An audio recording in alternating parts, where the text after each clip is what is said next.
Hey there, you're listening to The Mighty Mommy with some quick and dirty tips for practical parenting. I love birthdays and holidays and shopping, and my kids love toys.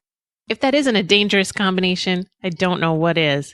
When I venture into either of my kids' rooms, it feels as though I could go into the toy business for myself. Do you know what the worst part is? They don't even play with all of the toys.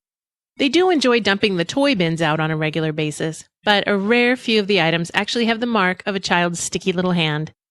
I do look after many kids other than my own, and of course they pull out some of the less played with items, but I'm absolutely sure that we still have way too many toys here. I'm a victim of the, "oh, that's so cute" syndrome. It's so darling, my kid will love it, for about a minute. So, my bad habits aside, I do have some tips to help you, and hopefully me, avoid buying too many unnecessary toys in the future. The first tip is the easiest.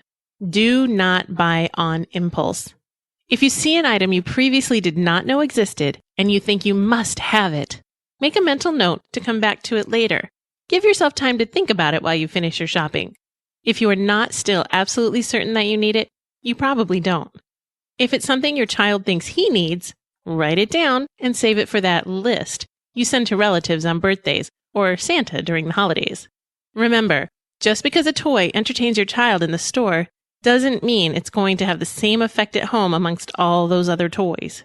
When you are picking out toys and you're definitely going to buy one, think about the toys that your child does play with. A lot of kids have enough stuffed animals to completely fill the inside of your minivan. The crazy thing is, my daughter plays with her stuffed animals more than any other toys.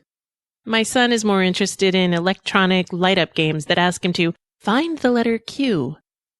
This information, along with the knowledge of which licensed characters are going to be loved for longer than a minute, helps me to make better choices.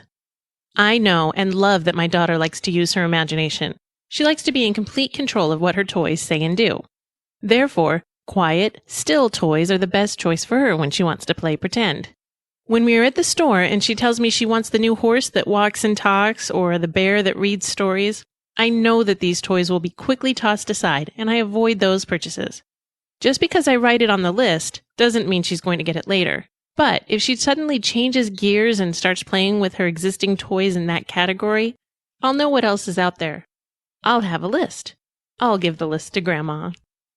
Finally, I'd like to tell you that my kids are pretty normal. When I've promised them that they can pick out something at the store for themselves if they're on their best behavior, they hold me to my word. If none of the toys are going to make the cut, the kids will become less than joyful. At this point, I offer them a trade and steer them toward the things I am willing to purchase. There are a few things I believe are timeless and can be enjoyed by kids of pretty much any age, myself included. My first choice is books. Books at stores may cost more than you'd pay at a book fair, and if you're like me, you may visit the library fairly regularly. But it's nice to have books. I love books, and I'd rather pay $6 for a book if my other option is a $2 plastic robot that's probably going to sit at the bottom of the toy box. Board games and puzzles that the family can do together can also persuade children to put the toy they've chosen back on the shelf. Most kids would jump at the chance to play a game with a parent. That's much more fun than playing alone with a toy. This does not mean that all toys are bad either. Some great toys that are timeless are building blocks, coloring supplies, and Play-Doh. I have a never-ending supply of Play-Doh, but it doesn't bother me because the kids never tire of it and it doesn't last forever. So having some extra on hand is generally a good idea. Toys that spark the imagination and allow for creative play without repetition are my favorites. Find out what is best for you and your family, and then for the rest, just put them on the list and keep on moving. That's it for now. I hope you've enjoyed the show. Thank you for listening. Before I go, I want to remind you that Grammar Girl's Quick and Dirty Tips for Better Writing by Mignon Fogarty will be available wherever books are sold on July 8th. It's the first book from a Quick and Dirty Tips podcast host, and you can reserve a copy now or pre-order one from your favorite online retailer. You can view an excerpt from the new book by clicking the link on her website at grammar.quickanddirtytips.com. If you'd like to request a topic for the Mighty Mommy, you can email me directly at mommy@quickanddirtytips.com or leave a message by calling 206-202-2185. This is your friend, the Mighty Mommy, wishing you happy and fun parenting.